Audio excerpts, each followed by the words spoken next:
The rule was simple. The Galactic Council's chamber shimmered in gold and azure, its high arches laced with energy fields that pulsed with the collective tension of dozens of alien species gathered. Each ambassador, feathered, scaled, silicon-based, or cloaked in engineered biolight, remained silent as the Terran envoy stood. Ambassador Rin Tokara of Earth was not a large man. Gray at the temples, soft-spoken, with spectacles that were more style than necessity, he was a relic in a world of neural uplinks and augmented diplomacy. But when he spoke, even the telepathic SHRRN turned their eye stalks toward him. "There is one rule," he said, voice echoing through the chamber's acoustic halo, "and it is not negotiable. You may trade with us, rival us, even insult our leaders in open forum. But there's a line, clear as day and hard as neutronium." A silence hung in the air. "You do not touch Earth's women." The Grolachian ambassador scoffed, all chitin and arrogance. Primitive sentimentality. Attachment to gendered breeding stock. Tokara's eyes flicked him. "Tell that to the Drek Syndicate." "Oh wait, you can't."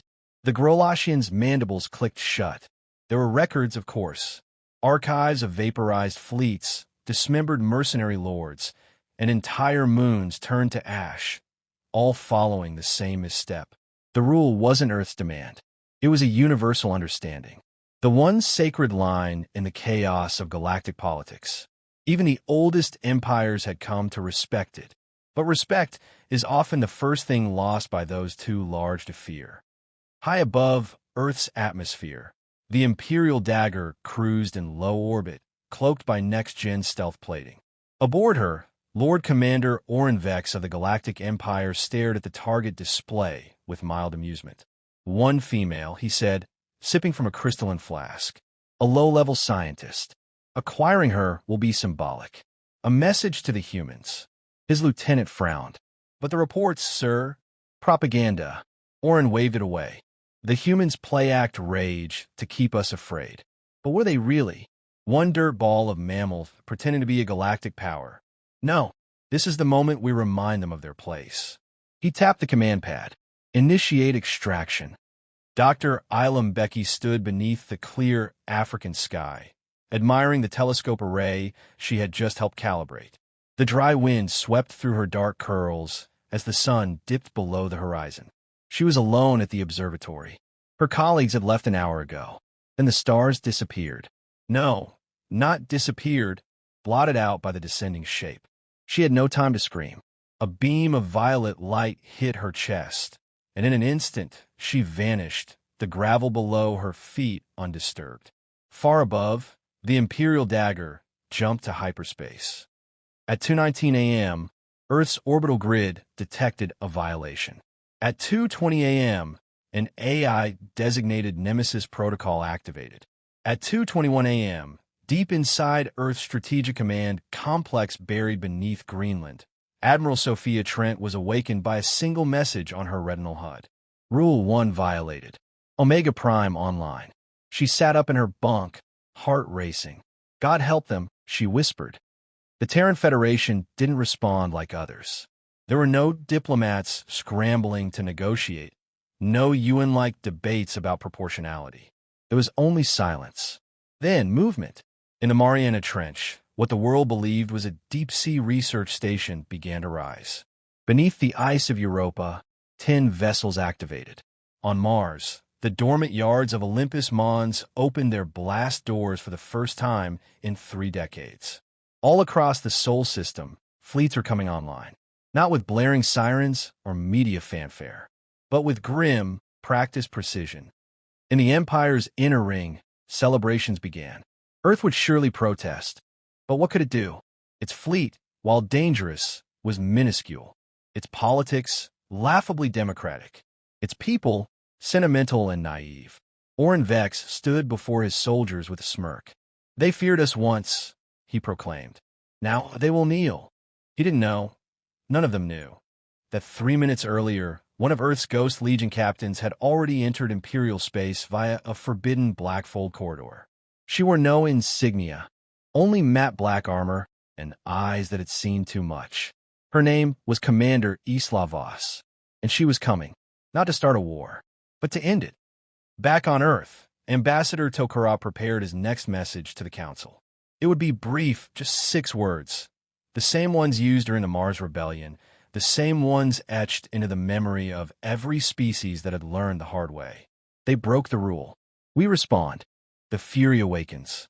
The Emperor of the Galactic Empire reclined on his obsidian throne, basking in the applause of thousands.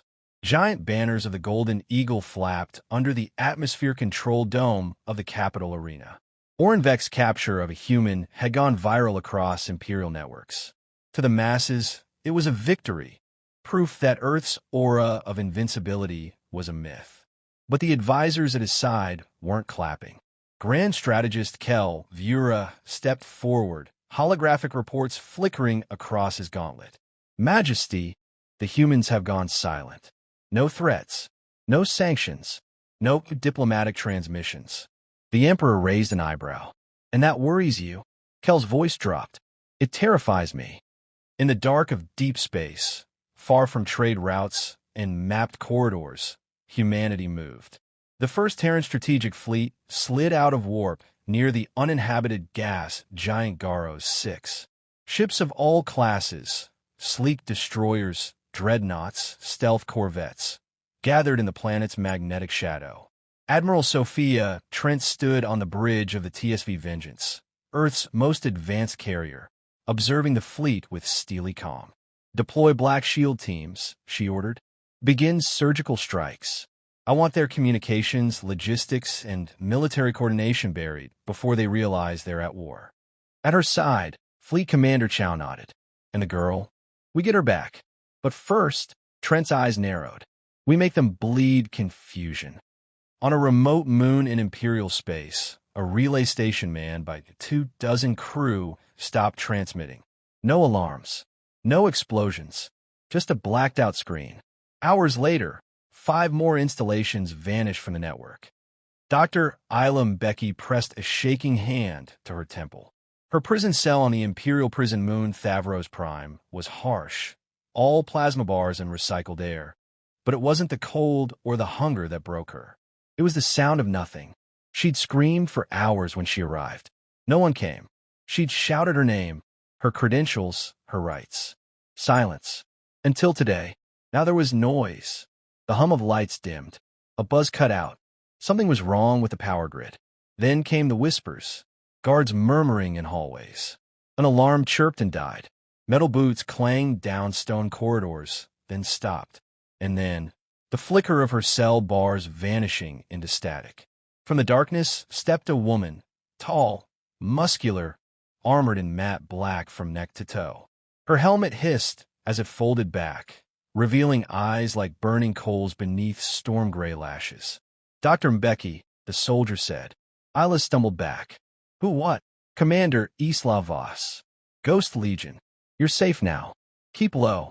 You came for me? Voss's expression never changed. Rule number 1. Let's go. By the time Orenvex received the reports, it was already too late. Terran stealth commandos had dismantled 3 of his empire's 12 regional AI defense corps. Dozens of forward posts had gone dark. Infiltrators were inside his capital. Impossible, he roared in the war chamber, slamming his fist into a marble table. Our sensors would have detected them. Kel Vura replied softly. They didn't arrive by jump gates. They didn't follow known hyperlanes. They came through collapsed singularities and deep space folds. We didn't detect them because they weren't meant to be seen. Then deploy the fleet. Vura swallowed. That was our fleet, Your Majesty. They struck during command shift transitions, while captains slept in quarters, while AI subroutines were updating. It dawned on Vex in that moment. Humanity hadn't declared war. They had already won the opening move. On Thavros Prime, the escape was surgical. Voss led Isla through a series of abandoned tunnels, smoke hissing through the vents, bodies of stunned guards left neatly against walls. The Ghost Legion didn't kill unnecessarily, but they didn't waste time either. Why me? Isla asked again as they ascended toward the extraction pad. You're human, Voss said simply. That's enough. Behind them, Demolition charges silently activated. At high orbit, the TSV Valkyrie awaited extraction. Isla barely processed the fact that humans had already infiltrated deep into enemy space, let alone the speed and precision with which they moved. In a matter of hours, the facility was gone. No trace left behind but dust. Broadcasts began flooding galactic networks. First, a simple symbol, a woman's silhouette wrapped in Earth sigil. Then a phrase, translated into every known language. They took one of ours. We take all of theirs. Alien civilizations across the galaxy froze in shock. Even the warlike Cortal stopped their raids. The neutral diplomats of Helios Prime held emergency sessions, scrambling to clarify the message, but Earth sent no diplomats. No apologies. No threats. Just that symbol. And then explosions. A Terran drone swarm crippled an Empire shipyard. A Terran virus turned the Empire's central traffic network into a dead grid. Their economy began hemorrhaging in real time. On the bridge of the TSV Vengeance, Admiral Trent stood before a holographic map showing crumbling Imperial systems. Commander Chow turned. "We recovered Dr. Mbeki. She's en route to Seoul. Medical says she's stable." Trent nodded. "Good. Notify the fleet. Phase 2 begins." Chow hesitated. "You really think the Emperor will surrender over one person?" Trent's voice was ice. "He won't have the chance. Earth doesn't do proportional." The Galactic Empire's homeworld of Valaris Prime had not seen war on its surface in over 3 centuries. Its cities towered into the clouds, clean and gleaming. Its people walked the marble streets with pride and certainty. They believed, like their emperor, that the Empire was untouchable. That illusion shattered at 0400 hours. Without warning, the sky turned black. Hundreds of Terran vessels emerged from folds in space directly above Valaris Prime. No warning, no declaration, just presence. The Terran fleet didn't target civilian sectors. No schools, no hospitals, no power stations. Instead, military hubs, AI control towers, Imperial command bunkers, all marked with terrifying precision, erupted into controlled firestorms. The orbital defense grid tried to respond, but the targeting systems had already been hijacked by a Terran quantum worm. From a planetary broadcast tower, the people of Valaris heard one sentence. "This is Earth. We told you not to." Then came the second wave. It wasn't nuclear. It wasn't biological. It was psychological. Terran AI drones, each no larger than a plate, flooded every screen, every data terminal, every holo display with a looping image. Dr. Ilham Becky's face, bruised but standing proud beside Commander Islavos. And beneath it, in burning crimson, one was enough. Emperor Orin Vex stood in his private command bunker, staring at the chaos erupting in real time. Half his military was unresponsive, key generals missing or confirmed dead. A dozen AI cores had gone offline within a single hour. Entire fleets grounded by sabotage. Power stations reduced to slag. He had no idea how many sleeper agents Earth had placed over the years, or how many systems had been compromised. He turned to his communications officer, trembling in fear. "Open a channel to the Terrans. Tell them we'll return the woman unharmed. She's already been rescued, sire." Orin's mouth went dry. He barked again. "Then offer reparations. A treaty. Territory. Whatever they want." The officer shook her head. "Sir, they're not here to bargain." On board the TSV Vengeance, Admiral Sophia Trent reviewed the transmission logs, nodding as more systems blinked red. "Bring us into low orbit over the capital," she said calmly. Commander Chow hesitated. "We're entering the heart of their power, Admiral. This is where they make their stand." Trent's eyes never left the map. They already stood. They just don't realize they fell. Outside, the Vengeance's drop bays opened. Thousands of shock troopers, the best of Earth's exosuit divisions, rained down like stars going in reverse. Valaris Prime erupted in chaos. But the Terran soldiers moved with terrifying control. Non-combatants were herded to safety zones. Empire soldiers who dropped their weapons were zip-tied, tagged, and left unharmed. But those who resisted were erased. This wasn't vengeance. This was discipline wrapped in rage. Within hours, the Imperial Palace was all that remained of Orin Vek's command structure. The palace guard fought back, their finest warriors arrayed in gleaming armor, shields humming with anti-ballistic tech. It didn't matter. The Ghost Legion entered the halls like shadow and flame. Isla Voss led the charge, her matte black armor streaked with soot and blood. She didn't speak as she advanced. She didn't need to. Her presence was punishment. One by one, guards fell. Not always dead, but always broken. Within minutes, the throne room's doors blasted inward. Orin Vek stood, unarmed, robes torn, fear finally outweighing pride. You would destroy an empire over a single woman? Commander Voss stared at him for a long, silent moment. Then she stepped aside. Dr. Ilum Becky entered. She didn't wear armor. She didn't carry a weapon. But she walked forward, chin raised, eyes steady. You don't get to hide behind shock, she said quietly. You made your choice. And now you'll see what one human life means to Earth. Orin fell to his knees. I didn't know she was important. Voss drew her blade. Let its edge rest cold against his neck. She was human. That was enough. The last words Orin Vek ever heard. Across the galaxy, the death of the Emperor sent shockwaves. The Galactic Empire, leaderless and humiliated, began to fragment within hours. Several border systems declared independence, emboldened by Earth's victory. Others offered immediate allegiance to the Terran Federation, not out of fear, but respect. No territory was claimed. No imperial throne was taken. Earth didn't want conquest. It wanted the message to be immortal. And it was. In the ashes of the Empire's capital, Terran medics helped alien civilians recover. Earth engineers repaired water grids, rebuilt hospitals, and delivered food to families displaced by the war. Ayla sat beside Voss, watching children laugh as gravity stabilizers were recalibrated. They didn't understand, Ayla whispered. Voss shrugged. They do now. Ayla looked at her rescuer, truly looked. You could have left me. I'm just a scientist. One person. Voss turned to her with the faintest smile. Not to us. Above Valeris Prime, a final message was transmitted into the void, a warning and a vow, encrypted in the ancient Terran tongue of Latin, then translated for the stars. Humanitas vindicabit. Humanity will avenge. And the galaxy, in ruins and awe, believed it. One rule, never again forgotten. The galaxy was quiet. Where once imperial war drums echoed across the stars, only silence remained. The Galactic Empire had crumbled, not from a drawn-out campaign or years of attrition, but in a matter of days.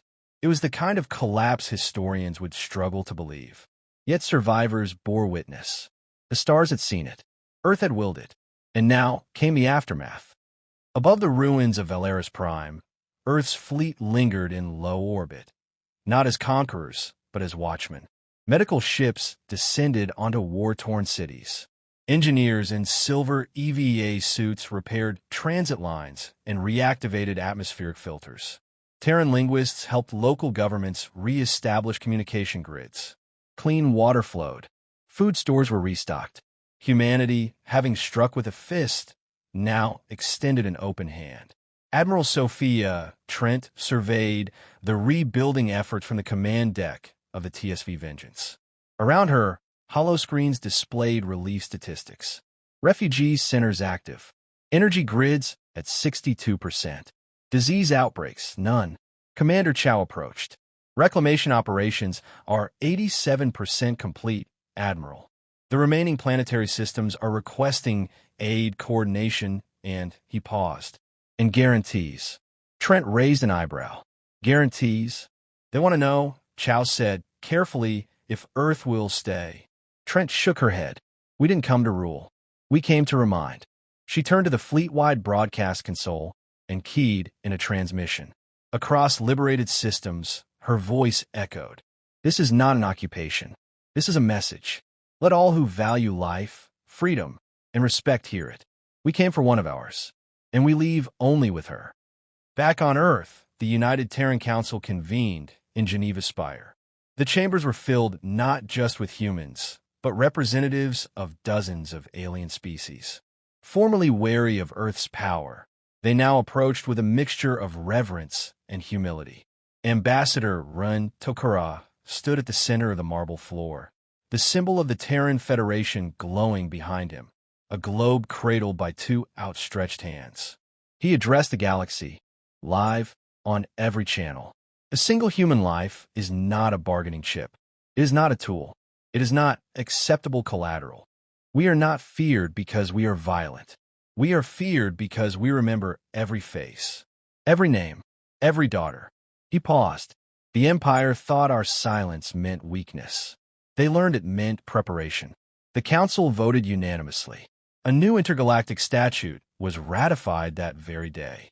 The Isla Accord, named after the abducted and recovered scientist, declared that any harm against Earth civilians, particularly women and children, constituted an immediate and irrevocable declaration of war on the Terran Federation.